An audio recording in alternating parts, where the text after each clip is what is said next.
Honor y gloria a ti, Señor Jesús. Cristo se humilló por nosotros y por obediencia aceptó incluso la muerte y una muerte de cruz.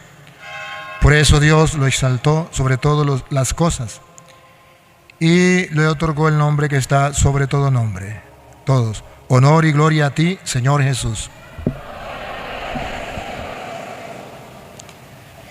El Señor esté con ustedes. Pasión de nuestro Señor Jesucristo, según San Juan.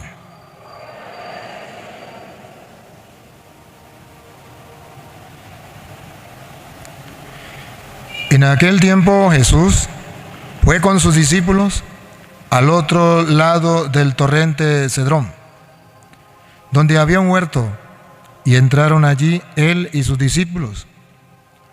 Judas el traidor conocía también el sitio, porque Jesús se reunía a menudo allí con sus discípulos. Entonces Judas tomó un batallón de soldados y guardias de los sumos sacerdotes y de los fariseos, y entró en el huerto con linternas, antorchas y armas. Jesús, sabiendo todo lo que iba a suceder, se adelantó y les dijo: ¿A quién buscan? Le contestaron: a Jesús el Nazareno. Les dijo Jesús: yo soy. Estaba también con ellos Judas el traidor. Al decir yo soy, retrocedieron y cayeron a tierra. Jesús les volvió a preguntar: ¿a quién buscan? Ellos dijeron: a Jesús el Nazareno. Jesús contestó: les he dicho que soy yo. Si me buscan a mí, dejen que estos se vayan. Así se cumplió lo que Jesús había dicho: no he perdido a ninguno de los que me diste. Entonces Simón Pedro, que llevaba una espada, la sacó e hirió a un criado del sumo sacerdote y le cortó la oreja derecha. Este criado se llamaba Malco. Dijo entonces Jesús a Pedro: mete la espada en la vaina. ¿No voy a beber el cáliz que me ha dado mi padre? El batallón, su comandante y los criados de los judíos apresaron a Jesús, lo ataron y lo llevaron primero ante Anás, porque era suegro de Caifás, sumo sacerdote de aquel año. Caifás era el que había dado a los judíos este consejo: conviene que muera un solo hombre por el pueblo. Simón Pedro y otro discípulo iban siguiendo a Jesús. Este discípulo era conocido del sumo sacerdote y entró con Jesús en el palacio del sumo sacerdote, mientras Pedro se quedaba afuera, junto a la puerta. Salió el otro discípulo, el conocido del sumo sacerdote, habló con la portera e hizo entrar a Pedro. La portera dijo entonces a Pedro: ¿no eres tú también uno de los discípulos de ese hombre? Él le dijo: no lo soy. Los criados y los guardias habían encendido un brasero porque hacía frío y se calentaban. También Pedro estaba con ellos de pie, calentándose. El sumo sacerdote interrogó a Jesús acerca de sus discípulos y de su doctrina. Jesús le contestó: yo he hablado abiertamente al mundo y he enseñado continuamente en la sinagoga y en el templo, donde se reúnen todos los judíos, y no he dicho nada a escondidas. ¿Por qué me interrogan a mí? Interroga a los que me han oído sobre lo que les he hablado. Ellos saben lo que he dicho. Apenas dijo esto, uno de los guardias le dio una bofetada a Jesús, diciéndole: ¿así contestas al sumo sacerdote? Jesús le respondió: si he faltado al hablar, demuestra en qué he faltado. Pero si he hablado como se debe, ¿por qué me pegas? Entonces Anás lo envió atado a Caifás, el sumo sacerdote. Simón Pedro estaba de pie calentándose y le dijeron: ¿no eres tú también uno de sus discípulos? Él lo negó diciendo: no lo soy. Uno de los criados del sumo sacerdote, pariente de aquel a quien Pedro le había cortado la oreja, le dijo: ¿que no te vi yo con él en el huerto?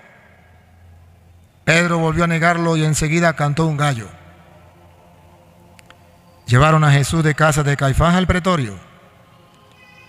Era muy de mañana y ellos no entraron en el palacio para no incurrir en impureza y poder así comer la cena de Pascua. Salió entonces Pilato a donde estaban ellos y les dijo: ¿de qué acusan a este hombre? Le contestaron: si este no fuera un malhechor, no te lo hubiéramos traído. Pilato les dijo: pues llévenselo y júzguenlo según su ley. Los judíos le respondieron: no estamos autorizados para dar muerte a nadie. Así se cumplió lo que había dicho Jesús, indicando de qué muerte iba a morir. Entró otra vez Pilato en el pretorio, llamó a Jesús y le dijo: ¿eres tú el rey de los judíos? Jesús le contestó: ¿eso lo preguntas por tu cuenta o te lo han dicho otros? Pilato le respondió: ¿acaso soy yo judío? Tu pueblo y los sumos sacerdotes te han entregado a mí. ¿Qué es lo que has hecho? Jesús le contestó: mi reino no es de este mundo. Si mi reino fuera de este mundo, mis servidores habrían luchado para que no cayera yo en manos de los judíos. Pero mi reino no es de aquí. Pilato le dijo: ¿con que tú eres rey? Jesús le contestó: tú lo has dicho, soy rey. Yo nací y vine al mundo para ser testigo de la verdad. Todo el que es de la verdad escucha mi voz. Pilato le dijo: ¿y qué es la verdad? Dicho esto, salió otra vez a donde estaban los judíos y les dijo: no encuentro en él ninguna culpa. Entre ustedes es costumbre que por Pascua ponga en libertad a un preso. ¿Quieren que le suelte al rey de los judíos? Pero todos ellos gritaron: no, a ese no, a Barrabás. El tal Barrabás era un bandido. Entonces Pilato tomó a Jesús y lo mandó a azotar. Los soldados trenzaron una corona de espinas, se la pusieron en la cabeza, le echaron encima un manto color púrpura y acercándose a él le decían: ¡viva el rey de los judíos! Y le daban bofetadas. Pilato salió otra vez afuera y les dijo: aquí lo traigo para que sepan que no encuentro en él ninguna culpa. Salió pues Jesús llevando la corona de espinas y el manto color púrpura. Pilato les dijo: aquí está el hombre. Cuando lo vieron los sumos sacerdotes y sus servidores gritaron: ¡crucifícalo! ¡Crucifícalo! Pilato les dijo: llévenselo ustedes y crucifíquenlo, porque yo no encuentro culpa en él.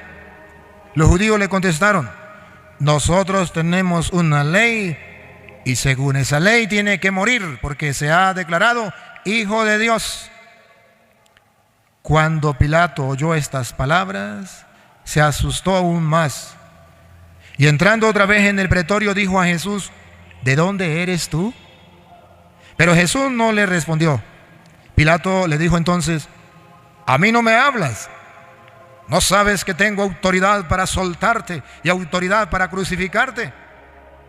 Jesús le contestó: no tendrías ninguna autoridad sobre mí si no se le hubiese dado de lo alto. Por eso el que me ha entregado a ti tiene un mayor pecado.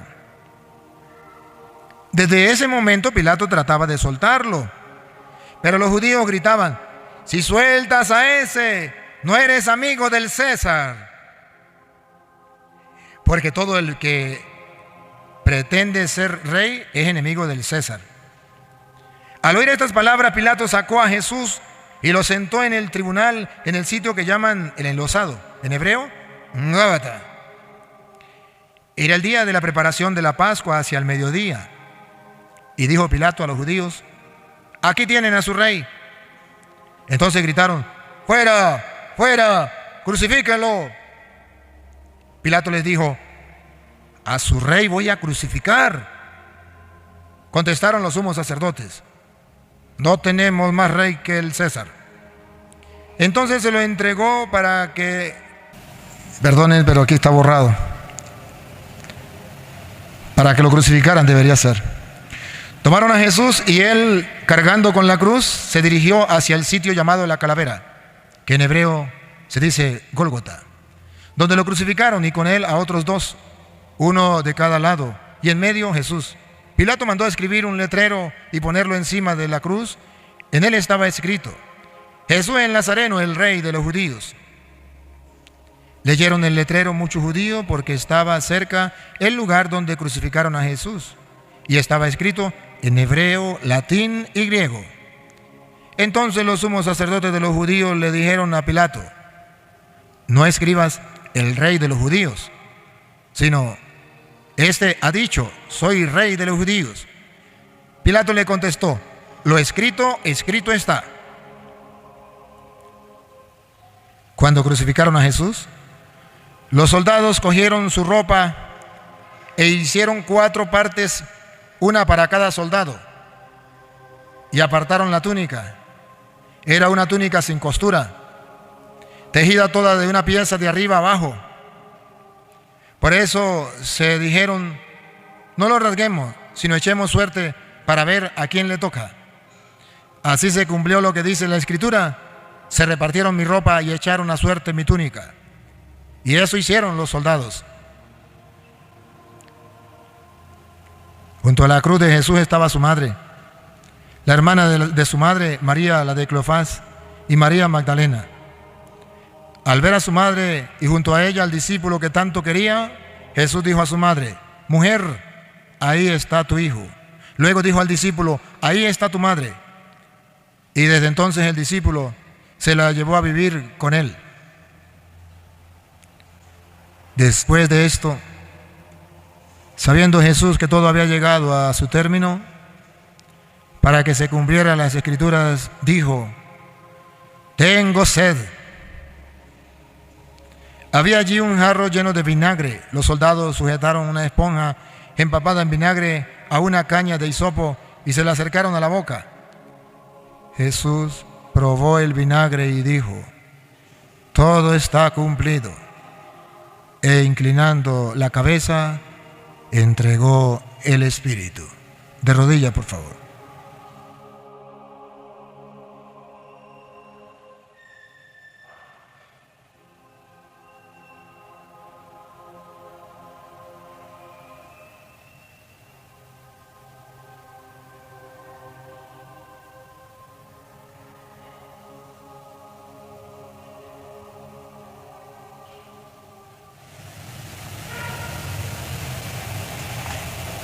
De pie.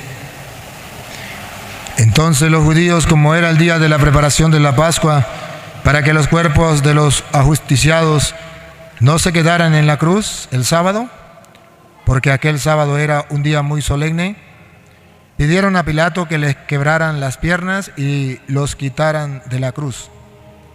Fueron los soldados, le quebraron las piernas a uno y luego al otro de los que habían sido crucificados con él. Pero al llegar a Jesús, viendo que ya había muerto, no le quebraron las piernas, sino que uno de los soldados le traspasó el costado con una lanza e inmediatamente salió sangre y agua.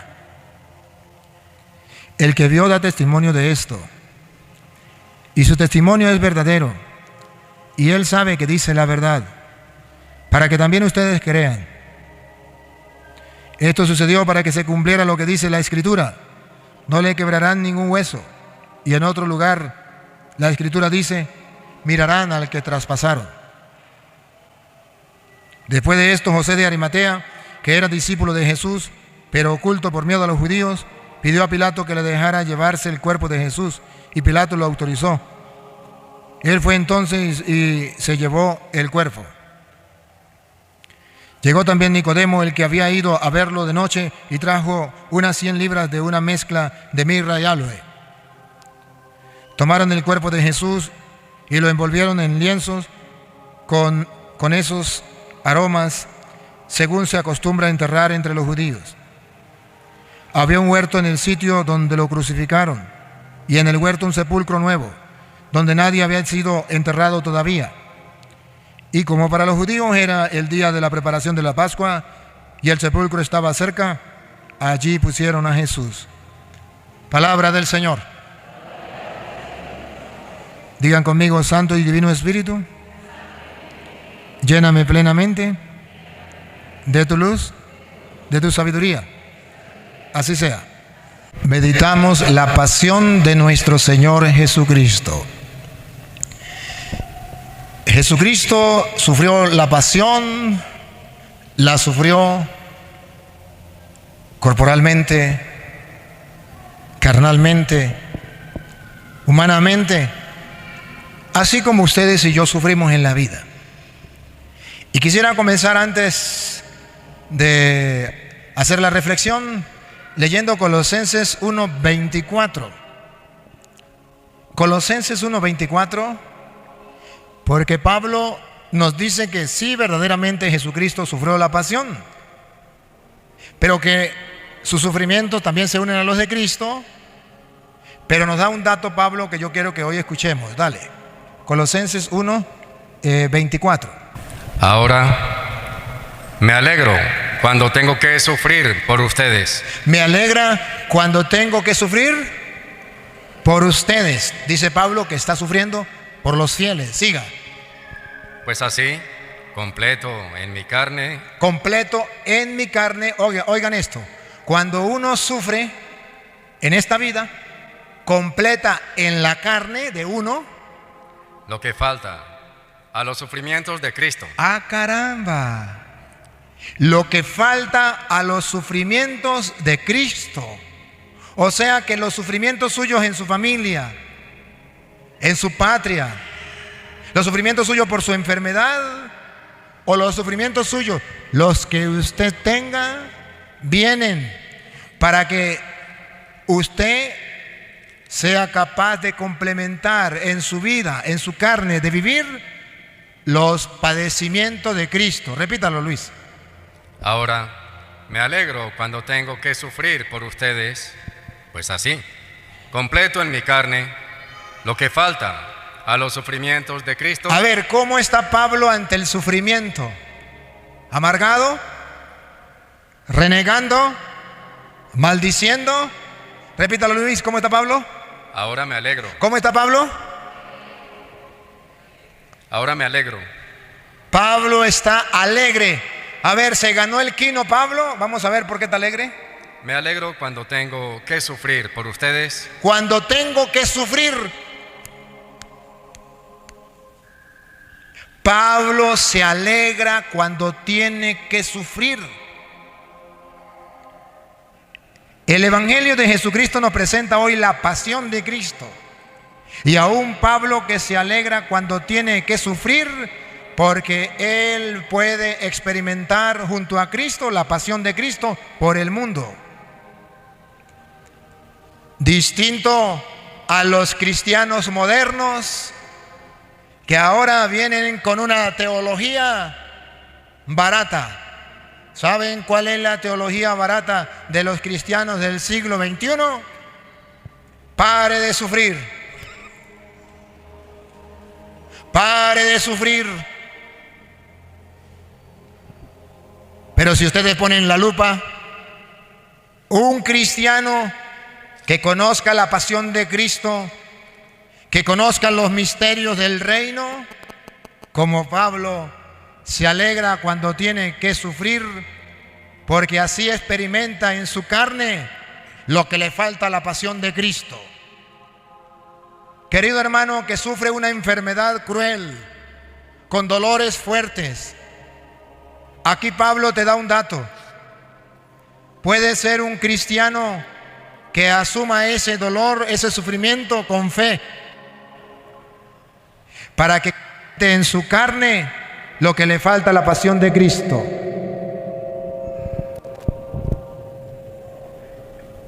Pablo se alegra cuando tiene que sufrir por todos nosotros. Y hoy los cristianos no quieren sufrir por nada. no quieren tener ningún sufrimiento. ¿Y saben cuál es la idea que les vende el mundo? Es que Dios me trajo a este mundo para que yo sea feliz.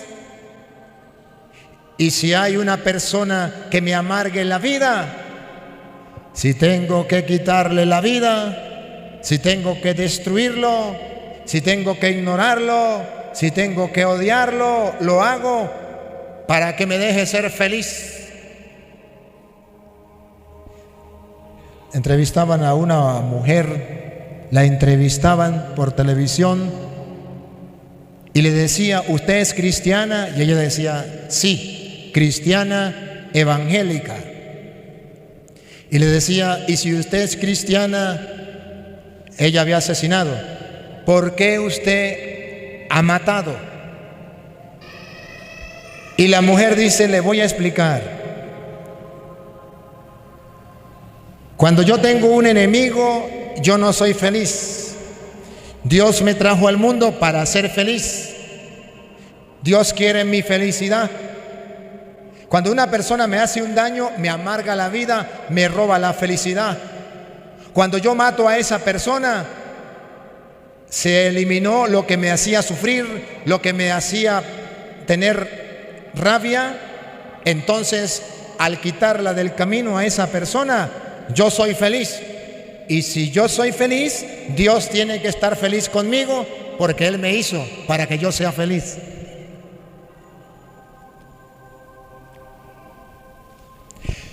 Ustedes saben que antes los esposos se casaban hasta que la muerte los separe. Ahora no. Ahora se casan hasta que venga un sufrimiento, un problema. Y el día en que le venga un problema o un sufrimiento, nos separamos porque Dios quiere que yo sea feliz. Y yo al lado de este hombre o al lado de esta mujer, yo no soy feliz. Pare de sufrir, me divorcio. ¿Ese es el evangelio de Cristo? No. Y Pablo dice, me alegro cuando tengo que sufrir. Esposa, cuando usted tenga que sufrir por su marido,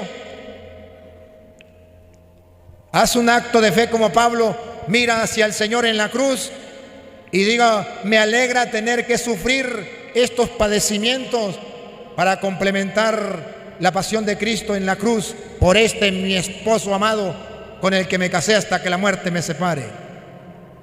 Y los hombres no se rían, porque si eres cristiano y se casó y resulta que la mujer le salió una tigra, no venga con el cuento satánico que Dios te hizo para ser feliz y entonces tiene que dejarla porque llegó un problema, una dificultad y usted no está dispuesto a sufrir, pero nada por amor a Dios. Pablo dice, maridos, alégranse cuando tengan que sufrir por su esposa, porque así está uniendo su sufrimiento a los de Cristo en la cruz. Hijos, alégrense cuando tengan que sufrir por sus padres. Padres, alégrense cuando tengan que sufrir por sus hijos, porque es necesario que nosotros aprendamos a sufrir, pero no sufrir por sufrir, porque sufrir por sufrir se llama masoquismo. Entonces, ¿cómo voy a sufrir? Voy a sufrir no por sufrir, voy a sufrir ofreciéndole a Dios esos padecimientos como Pablo, para que esos padecimientos se conviertan en amor. En amor. ¿Qué es el amor? Tanto amó Dios al mundo, Juan 3:16, que envió a su Hijo para que entregara la vida por nosotros. Por amor, Juan 15:13, nadie tiene más amor que el que da la vida por su esposa o por su esposo, que se sacrifica por él, que se sacrifica por ella. Esposos, esposas, parejas, matrimonios casados por la iglesia, Satanás les está vendiendo una idea falsa una teología falsa. Pare de sufrir. Y por eso el mundo le dice: divórciese, sepárese y vete con otra persona, porque tú fuiste creado para ser feliz. Pero las Escrituras dicen que será feliz cuando cumpla la voluntad de Dios. Nunca va a ser feliz abandonando la voluntad de Dios. Esposos y esposas, vale la pena cargar la cruz que le tocó con su esposa o con su esposo, pero por amor a Dios. Así está uniendo su sufrimiento a los de Cristo en la cruz y tienen valor redentor. Nunca olviden a Mateo capítulo 16, versículo 21. Mateo 16, versículo 21. Cuando Jesucristo comenzó a decirle a Pedro y a los apóstoles: a partir de ese día, Jesucristo comenzó a manifestar a sus discípulos que Él debía ir a Jerusalén y que las autoridades judías, los sumos sacerdotes y los maestros de la ley lo iban a hacer sufrir mucho, que incluso debía ser ejecutado y que resucitaría al tercer día. Jesús le dice que tiene que sufrir, que tiene que padecer. Y apareció como una vieja chismosa, Pedro. Una vieja chismosa. No, Señor, ¿cómo va a sufrir? Dios te libre de eso. Dios te trajo al mundo para que sea feliz. No acepte el sufrimiento. Así como esa vieja chismosa que le llega a usted y le dice: pare de sufrir, aléjese de ese hombre, aléjese de esa mujer. Dios te trajo al mundo para que sea feliz. Divórciese. Y escuche qué pasó cuando Jesucristo escuchó a Pedro, que como vieja chismosa estaba metido donde no le importaba. Escuche. Pedro lo llevó aparte y se puso a reprenderlo. Dios no lo permita, Señor. ¿Cómo va a creer que usted aguante a ese marido, a esa mujer tanto tiempo? Nunca te sucederán tales cosas. Pero Jesús se volvió y le dijo: mujeres, esposas; hombres, esposos. Cuando llegue un cristiano como Pedro, que odia el sufrimiento y que te dice: Dios no quiere que usted viva con esa pareja, pare de sufrir, sepárese y búsquese el que le dé la gana. Tenga los ojos como los de Cristo, los ojos espirituales, para ver que ese cristiano como Pedro es instrumento de Satanás para venderle una teología satánica. Pare de sufrir. Jesús le dice a Pedro. Jesús se volvió y le dijo: retírate y ponte detrás de mí, Satanás. Dile a esa vieja chismosa: lárguese de aquí, Satanás. Yo me casé con él hasta que la muerte nos separe. Yo me casé con ella hasta que la muerte nos separe.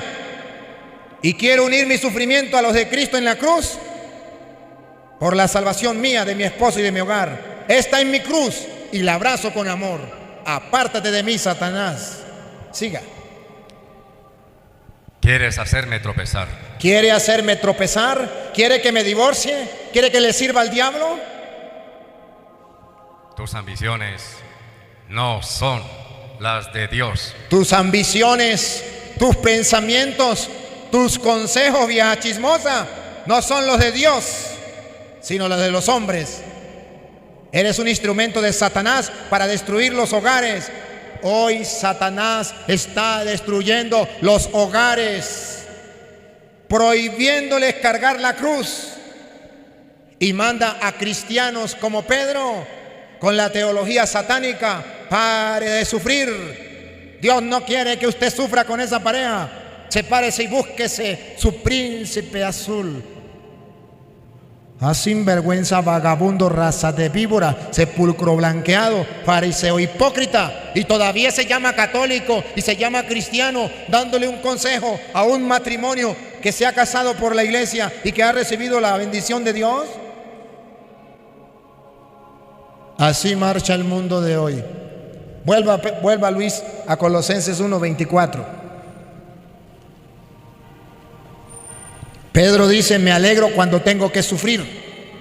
Alégrese cuando tenga que sufrir calumnias, insultos, maltratos, humillaciones. Hoy los cristianos han olvidado eso. Y hoy la mayoría de cristianos en Venezuela andan maldiciendo y renegando porque tienen que sufrir. Padre, entonces, ¿vamos a buscar el sufrimiento? No, pero tampoco vamos a maldecir por el sufrimiento. Padre, pero es que parece mentira, pero es que nosotros cuando creemos en Dios como que sufrimos y los malos no sufren. Hoy, para taparle la boca a esas personas que piensan así, en la pasión de Cristo había 2 ladrones, gente mala, ladrona, una a la derecha, otra a la izquierda, sufriendo. Pero dice la segunda lectura de la carta a los Hebreos, que Jesucristo, siendo el justo, también sufrió los mismos padecimientos que nosotros. ¿Qué nos enseña la Biblia? Que sufren los ladrones y que sufren los santos, que sufren los ateos y que sufren los creyentes, que sufren los paganos y que sufren los cristianos. Ahí vemos a unos paganos sufriendo, a unos ladrones sufriendo lo mismo que sufría el inocente y el santo. Todos sufrimos. ¿Y cuál es la diferencia? Que los ladrones, que los ateos, que los paganos sufren maldiciendo como el mal ladrón: si eres el Hijo de Dios, baja de ahí y sálvate a ti y sálvanos a nosotros mismos. Y el cristiano, como Cristo, abraza la cruz. Ay del tonto que piensa que el malvado no sufre. El malvado también sufre. Y su sufrimiento es perdido y maldice en el sufrimiento, mientras que el cristiano sufre y se alegra con el sufrimiento, porque con eso está complementando la pasión de Cristo. Hoy, queridos hermanos, en Venezuela estamos sufriendo. Y no se trata de maldecir como los malos, como el mal ladrón. Se trata de abrazar la cruz, poniendo la mirada en Dios y suplicando a Dios que tenga piedad de nosotros, pero sin maldecir como Cristo. Y termine Colosenses 1:24 de nuevo y sigue, Luis. Ahora me alegro cuando tengo que sufrir por ustedes, pues así, completo en mi carne, lo que falta a los sufrimientos de Cristo, para bien de su cuerpo. Para bien de su cuerpo. ¿Y cuál es su cuerpo? Dale. Para bien de su cuerpo, que es la iglesia. Pablo dice que el cuerpo de Cristo, Él sufrió la pasión en su cuerpo, en su carne, pero dice que la pasión sufrida en el cuerpo de Cristo es la misma pasión, el mismo sufrimiento que tienen los cristianos, que tiene la iglesia, que es el cuerpo de Cristo. Que así como Cristo sufrió la pasión, y entonces nos vamos a Juan 18, así como Cristo sufrió la pasión, ustedes y yo, que somos el cuerpo de Cristo, tenemos que sufrir la pasión. ¿Y cuándo comienza la pasión? El sufrimiento del cuerpo de Cristo, de la iglesia. Respiren profundo. Vamos a ver cuándo comienza a sufrir la pasión el cuerpo de Cristo. Hoy Venezuela, hoy los cristianos en el mundo, el cuerpo de Cristo que vuelve a sufrir la pasión de Cristo. ¿Cuándo? Escuchen la pasión de Cristo. Juan 18:1. Cuando terminó de hablar, Jesús pasó con sus discípulos al otro lado del torrente Cedrón. Había allí un huerto. ¿Qué había allí? Detecten, ¿qué había? Un huerto, el huerto de los olivos. ¿Se acuerda o no se acuerda? ¿Qué hacía Jesús en el huerto de los olivos? Oraba. Un huerto, dale.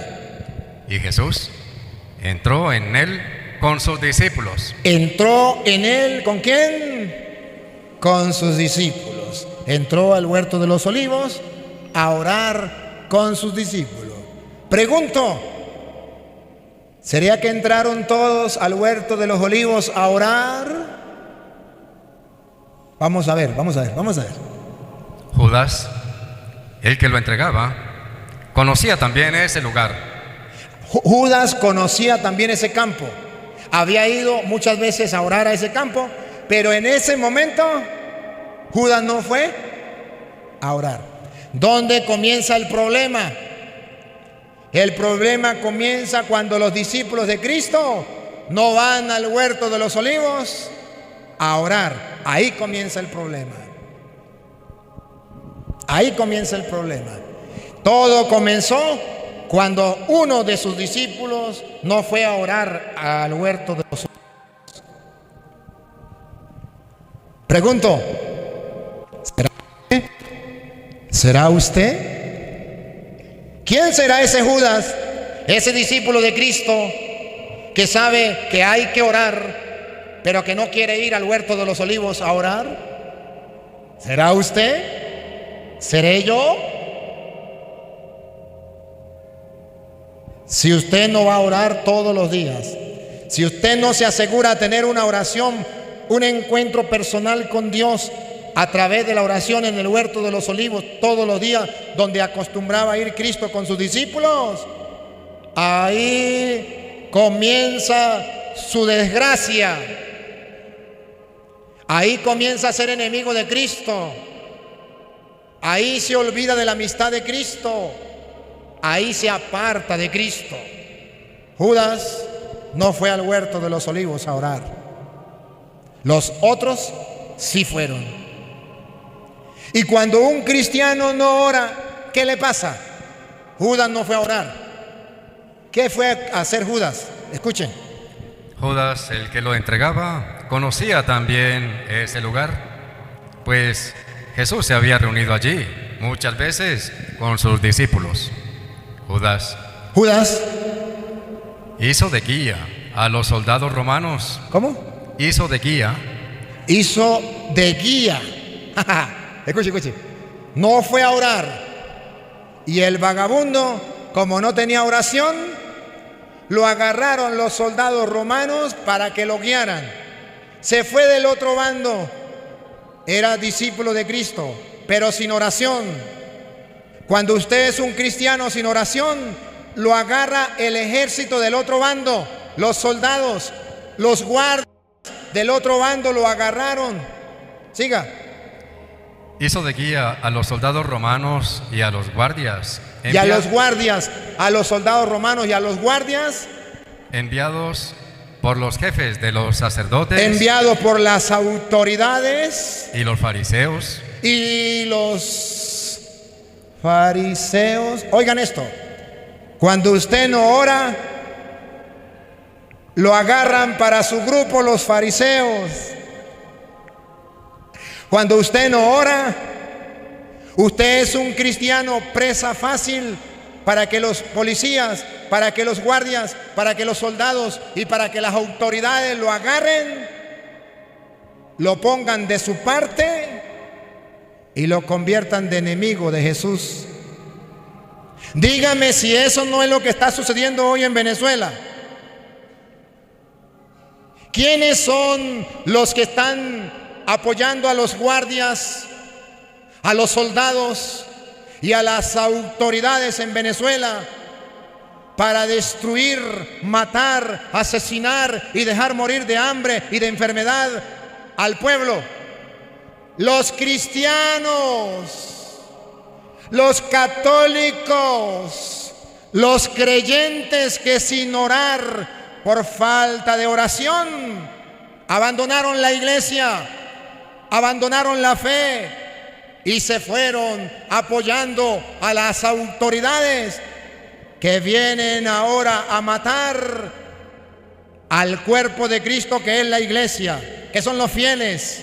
Hoy Cristo vuelve a sufrir la pasión por causa de los cristianos no creyentes y sin oración, que se unen a los que tienen autoridad, que se unen otra vez a los soldados, a los guardias, a los policías y a los que gobiernan para estar en contra del cuerpo de Cristo, para hacer sufrir al cuerpo de Cristo, para que sufra la pasión el cuerpo de Cristo. Culpa suya, cristiano, que por falta de oración no se ha dado cuenta que está haciendo un daño apoyando a aquellos que destruyen el pueblo, que matan el cuerpo de Cristo. Hoy vuelve a sufrir Cristo la pasión, pero en su cuerpo, que es la iglesia. Pregúntele a esos guardias que están echándole plomo al pueblo, o a esos policías, o a esos soldados, a ver si no son cristianos también, a ver si nunca escucharon de Dios. Y pregúntele a esos que hacen de informadores, que andan informando quién es el que anda en una marcha para mandarlo a matar, quién es el que no está de acuerdo con el gobierno para mandarlo a matar. Dígame si no son cristianos sin oración, que se han vendido y se han ido al bando de los malhechores que destruyen y matan al cuerpo de Cristo, que es la iglesia. ¿Y cuántos vienen a misa? ¿Y cuántos dicen creer en el Señor? Sigue. Judas guiaba a los soldados, a los guardias enviados por los jefes de los sacerdotes y los fariseos, que llegaron allí.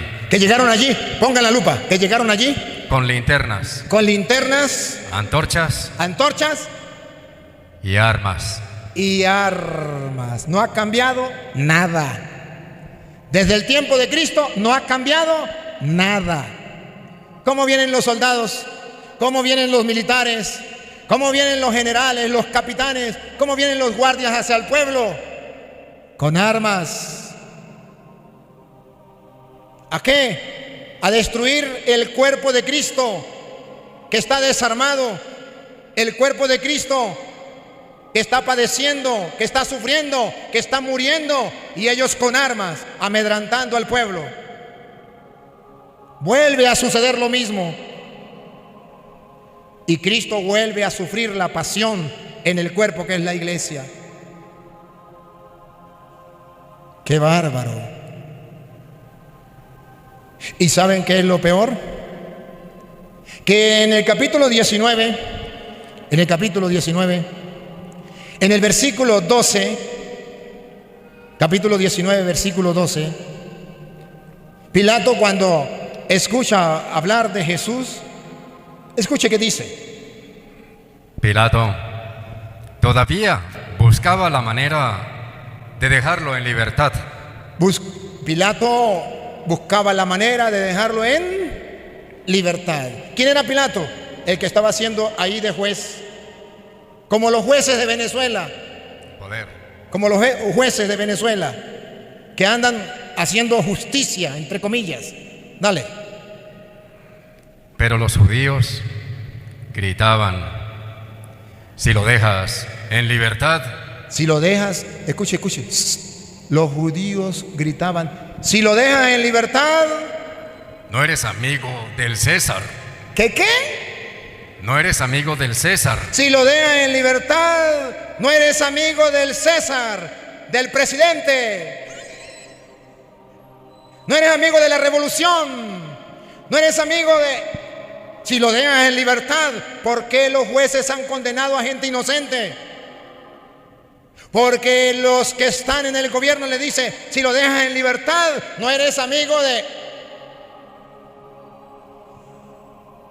Si lo dejas en libertad, no eres amigo del César. ¿Qué le dice a los directores de los colegios? Si deja que los trabajadores, que los maestros vayan a marcha, no van a hacer nada malo, solamente van a manifestar. Si lo deja y si usted no lo castiga, no eres amigo de... Así chantajean al cristiano, así chantajean a los Judas, así chantajean a aquellos que no tienen la fuerza de Dios. Así chantajean a aquellos que tienen buenos sentimientos, como Pilato, que no quieren cometer asesinato, que no quieren ser culpables en la muerte de tantos venezolanos, pero por miedo a que le digan: si sueltas a ese, si dejas en libertad a ese, no eres amigo del que te conté.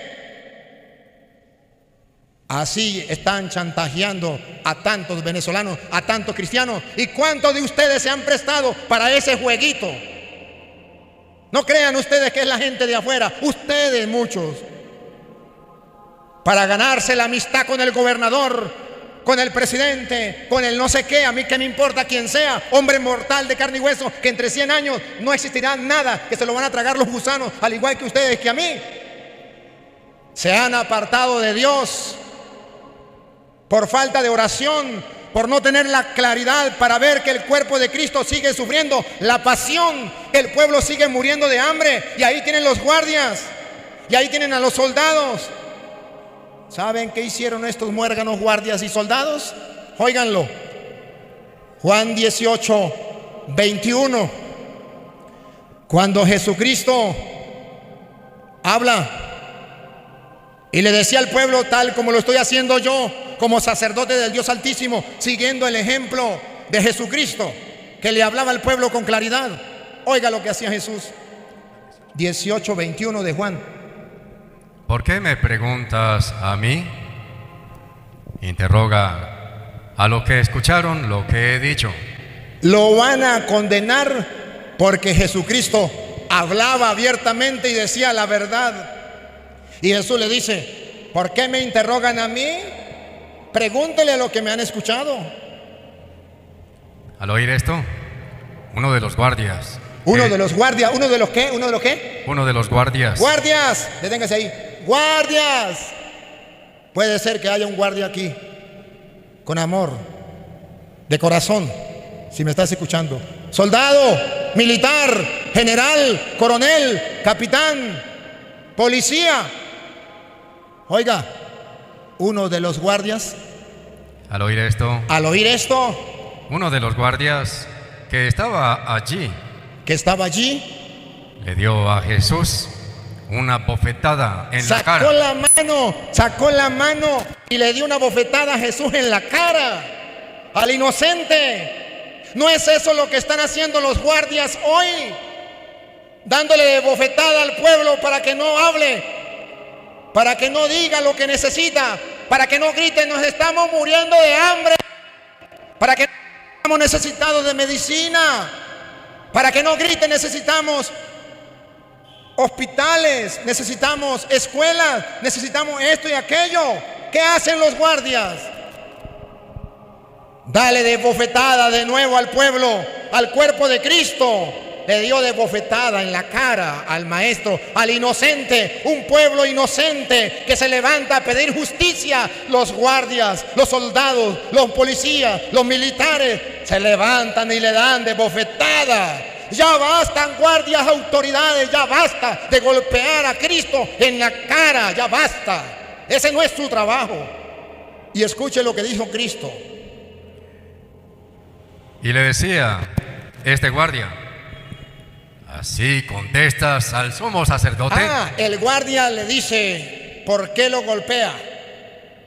¿Así contestas al sumo sacerdote? ¿Saben quién era el sumo sacerdote? La máxima autoridad. O sea, ¿así hablas a la máxima autoridad? ¿Eres capaz de hablar mal del presidente? ¿Eres capaz de hablar mal del gobierno o del gobernador o del alcalde? El que hable en contra del gobierno o del que tiene autoridad. ¡Fácata! ¿Así hablas a la autoridad suprema? ¿Y qué respondió Jesús? Jesús le dijo, oigan, hermanos queridos, oigan lo que le dijo Jesús. Si he respondido mal, demuestra dónde está el mal. Demuestra dónde está el mal. Soldados, guardias, policías, militares, coroneles, generales. Si el pueblo con decir que tiene hambre está actuando mal, digan dónde está el mal. Si el pueblo al decir que hay una crisis está actuando mal, diga dónde está el mal. Si el pueblo decir que sus familiares se le están muriendo sin medicina y no tiene cómo llevarlo al hospital, diga dónde está el mal. Elegir libremente. Pero si he hablado correctamente. Pero si el pueblo tiene razón, pero si el pueblo se está muriendo de hambre y grita porque no puede más, ¿por qué me golpeas? ¿por qué me golpeas? Los militares están golpeando de nuevo a Cristo, al inocente, porque habla. Y Cristo les está reclamando: ¿por qué me golpean si ustedes, soldados militares de la patria, fueron puestos por Dios allí para defender al pueblo, para defender la justicia, para hacer que reine la paz y el amor, no para servirle a... Si sueltas a ese, eres enemigo de... Ustedes militares no están para servir a un hombre, están para servir a un pueblo. Y el pueblo, que es el cuerpo de Cristo, que está sufriendo la pasión, si ha fallado, diga dónde ha fallado el pueblo. Pero si el pueblo no ha fallado, ¿por qué militares? ¿Por qué ustedes golpean al pueblo? ¿Por qué se van en contra del pueblo y a favor de un hombre o de un partido político o de una ideología? ¿No están para hacer justicia? ¿No están para que reine el bien y no el mal? No es casualidad que usted esté escuchando esta homilía. Y si eres militar o tiene familia militar, te ruego que me perdone. Agarre capítulos y versículos desde el Evangelio de San Juan, capítulo 18 al 19, capítulo 19, todo el 19, léalo. Si yo lo estoy inventando, póngase bravo conmigo. Pero si no lo estoy inventando y lo estoy leyendo de la Biblia y usted lo comprueba, no es que el cura esté en contra de ustedes, es que el cura les está predicando la palabra de Dios en la actualidad. ¿Y saben qué? Ustedes pueden seguir buscando. Adivinen quiénes se repartieron las ropas de Cristo. Los soldados. ¿Y quiénes están repartiendo las cosas del pueblo, que es el cuerpo de Cristo? Los soldados se reparten la gasolina, se reparten la comida, se reparten la medicina, cosas del pueblo, del cuerpo de Cristo.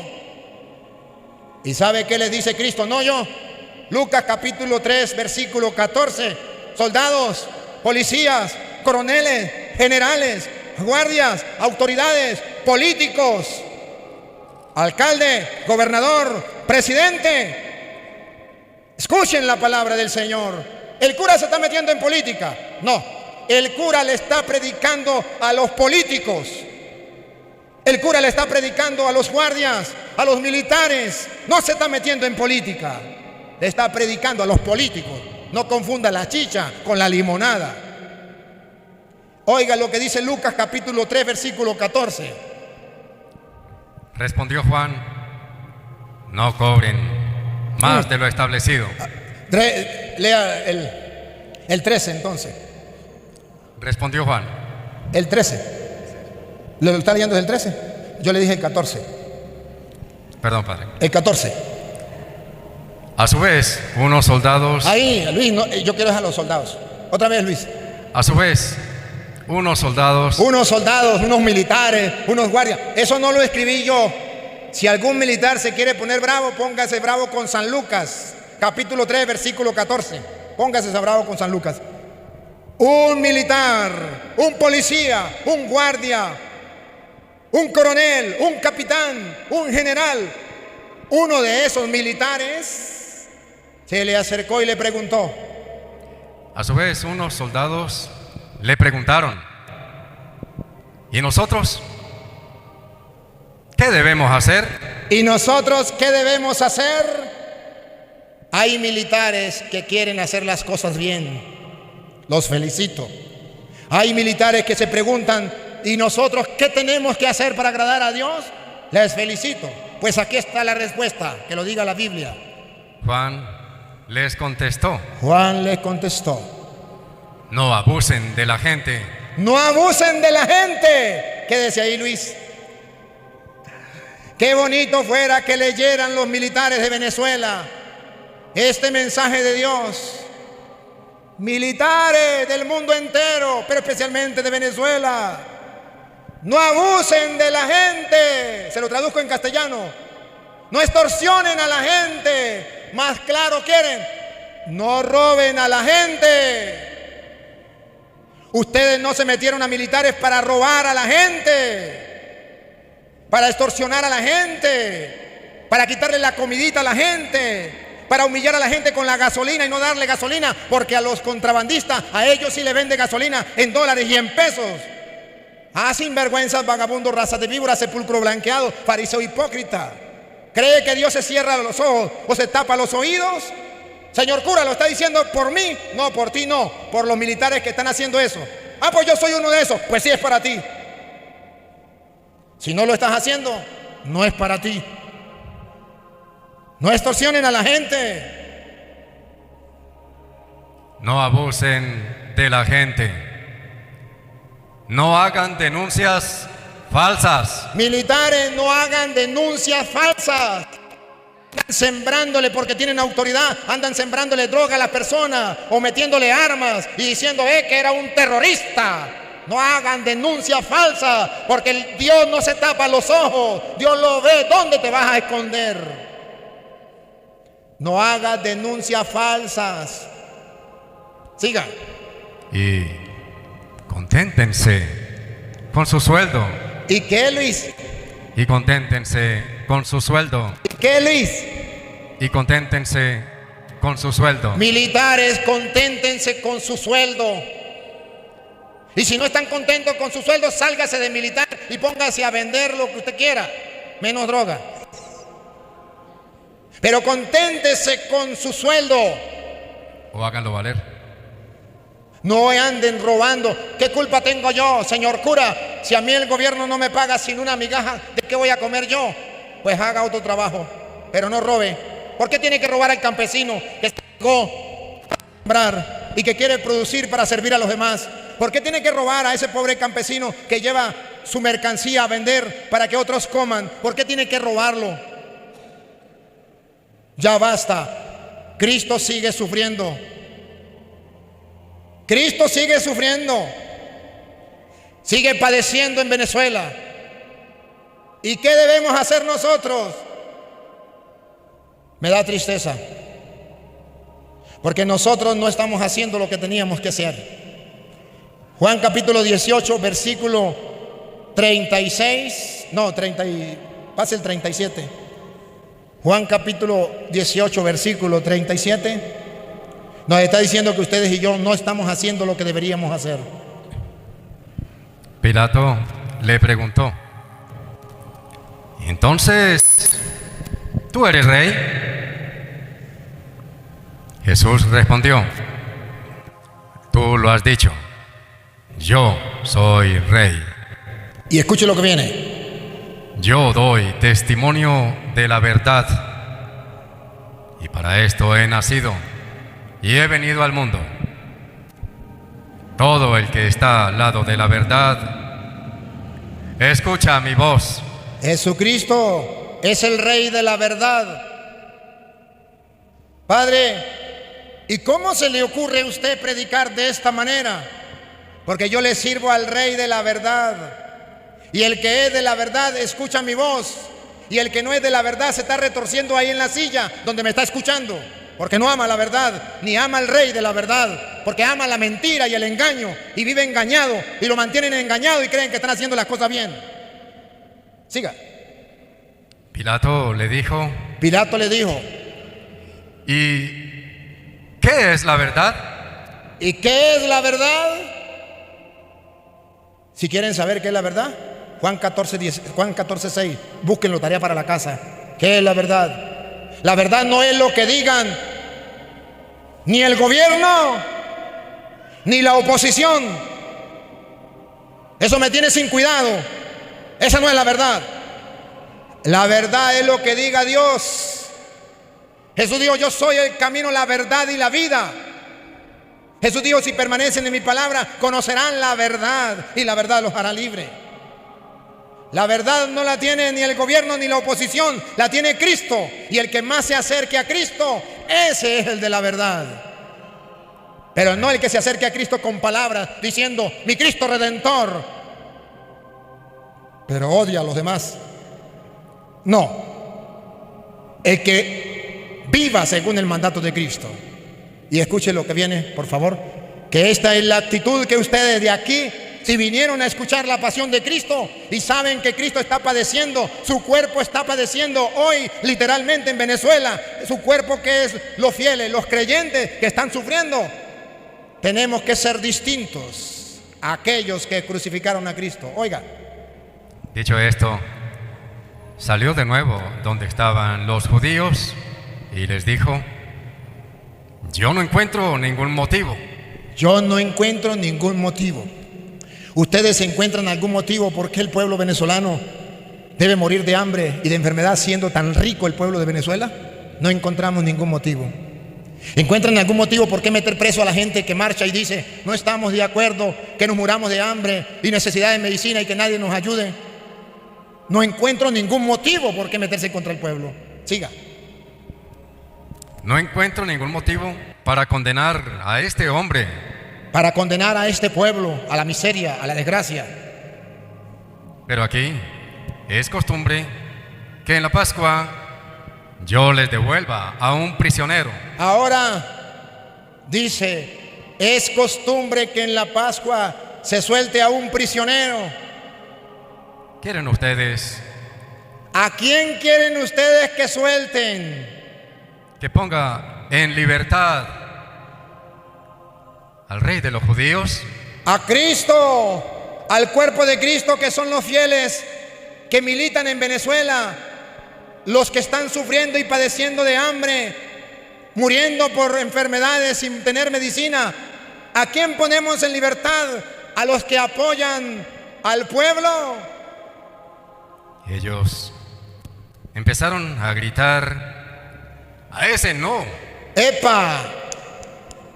Algunos fariseos hipócritas, raza de víboras, sepulcro blanqueado, decían, al pueblo inocente no, con él no debemos estar porque son unos muertos de hambre, porque no tienen poder, porque no nos dan un mercado, porque no nos dan una casa. A ese no. Suelta a Barrabás. Suéltanos a Barrabás. Barrabás. ¿Qué Barrabás? Barrabás era un bandido. A un bandido. Los que están matando al pueblo de hambre son bandidos. Y todavía ustedes que se llaman cristianos dicen, suéltanos a Barrabás. A esos bandidos que están matando al pueblo, que no tienen ni la mínima fe, ni el mínimo corazón para dispararle a un pueblo que anda indefenso, para dejarlo morir de hambre y de medicina. Y usted todavía dice, suéltanos a Barrabás, apoyemos a Barrabás, hay que apoyarlo para que tengamos patria. ¿Qué patria ni qué 8 cuartos? No se dejen engañar, ni inventen ustedes. Seamos capaces de ser claros. Hoy necesitamos estar del bando de Cristo o del bando de Barrabás. ¿A quién quieren que suelte? Si eres cristiano, no vuelva a gritar suéltanos a Barrabás. Si eres cristiano, mira que Cristo está padeciendo, está muriendo, está sufriendo. Grita, aunque sea la única voz que se escuche, la suya, como yo lo estoy haciendo, aunque sea el único cura que lo grite. Yo quiero gritar, suelten a Cristo, no a Barrabás. Estoy de parte del pueblo, del cuerpo de Cristo que sufre, que muere de hambre. No estoy de acuerdo con Barrabás. No apoyo a Barrabás. Estoy en contra de Barrabás, un asesino, un malhechor. No se tapen los ojos. ¿Por qué apoyan a los malhechores en Venezuela? ¿Y por qué andan condenando a los inocentes? ¿Y por qué te llamas cristiano? Espero, queridos hermanos, que no se molesten. Solo les he predicado la palabra de Dios al siglo XXI. La he adaptado a nuestros tiempos, para que el que tenga ojos vea y el que tenga oídos oiga. De mi lado se podrán ir heridos, pero no engañados. Les he predicado la verdad, y el que es de la verdad escucha la palabra del Señor. Y si ustedes no la escuchan, es porque no son de Dios. Ruego a Dios que todos aquellos que están crucificando al cuerpo de Cristo, a los fieles de Cristo, al pueblo de Cristo, se conviertan. Como aquel soldado que al pie de la cruz se convirtió cuando vio que Cristo moría y se estremecía todo y dijo: verdaderamente este era hijo de Dios. Militares, ustedes pueden convertirse. No todos los militares son malos. Hay militares creyentes como aquel que dijo: Señor, di una palabra y mi siervo quedará curado, porque yo tengo soldados a mis órdenes. Y le digo a uno: ve y viene, y le dice al otro: va y va, ve y va. Di una palabra y mi siervo quedará curado. Necesitamos militares de esos, de los que no se repartan las vestiduras de Cristo en la cruz, de los que no se burlen de Cristo, de los que no apoyen a Barrabás, de los que no apoyen al rey que te conté, sino que apoyen al pueblo, estén de parte del pueblo, porque para eso Dios los nombró militares, para defender al pueblo, para ayudar al pueblo, para defender al pueblo exactamente de los malhechores. Y ahora los malhechores están libres, hacen lo que les da la gana y andan armados, y el pueblo desarmado. ¿Y dónde están los militares? De parte de los malhechores, soltando a Barrabás, literalmente soltando a Barrabás para que siga destruyendo al pueblo. Con miedo como Pilatos, Padre. ¿Ah? Con miedo como Pilato. No lo entiendo, Luis. Con miedo de actuar. Con miedo de actuar, porque le van a decir: si defiendes a eso, no eres amigo de... y vas a perder la chamba. Queridos hermanos, pido perdón. Si en algo he ofendido a alguien, esta no es mi intención. Mi intención es que el Evangelio, la pasión de Cristo, sea traída para el pueblo de Venezuela hoy, cuando necesita escuchar la pasión de Cristo para fortalecerse, para tener una esperanza, para seguir adelante, para tener una conversión, una transformación en su vida. Espero que se cumpla en ti lo que dice el Señor. Juan 8:47, y con esto termino. Que se cumpla en ti esta palabra. Juan 8:47. El que es de Dios escucha las palabras de Dios. Espero que se cumpla eso en ti. Si tú eres de Dios, sabrá que lo que le prediqué hoy con capítulos y versículos fue la palabra de Dios. El que es de Dios escucha las palabras de Dios. Y si ustedes no las escuchan, es porque no son de Dios. Y si ustedes no las escuchan, es porque no son de Dios. Hoy debe ubicarse en un grupo o en el otro. Si te molestaste por la homilía que les di, me perdona, pero no eres de Dios. He predicado la palabra de Dios. Y si hoy escuchas la palabra de Dios y la pones en práctica, eres de Dios. Amén.